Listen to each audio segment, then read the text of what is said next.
Combien étaient-ils, ces pèlerins marchant sur Ténè, nonobstant les embûches? Sans doute près de 4000.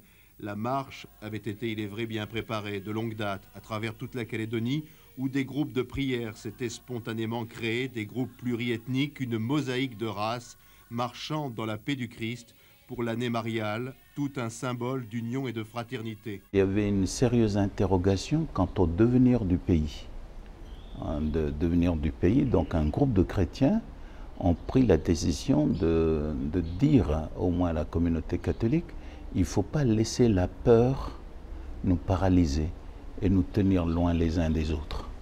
D'où le choix de Bourail pour se retrouver, parce que c'est au milieu du pays, évidemment en sachant qu'il y aurait les interprétations les plus farfelues qui ont eu à cela, mais l'idée était, bien que ces événements soient douloureux et soient porteurs de notions d'anxiété, il fallait la dominer en se retrouvant ensemble pour mettre justement en évidence cette dimension chrétienne de la foi, se retrouver quelque part.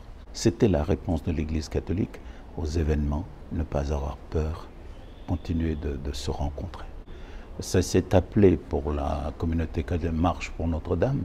Il y a l'importance du mot marche. Il faut marcher les uns vers les autres. Il ne faut pas faire du surplace parce que le surplace est mortifère. Il faut aller vers les autres. Notre-Dame parce que dans la tradition catholique, on a l'habitude de faire des pèlerinages autour de l'image de Marie, simplement parce que Marie apparaît à nos yeux comme pèlerine sur la terre, comme tout un chacun de nous, c'est-à-dire être en marche.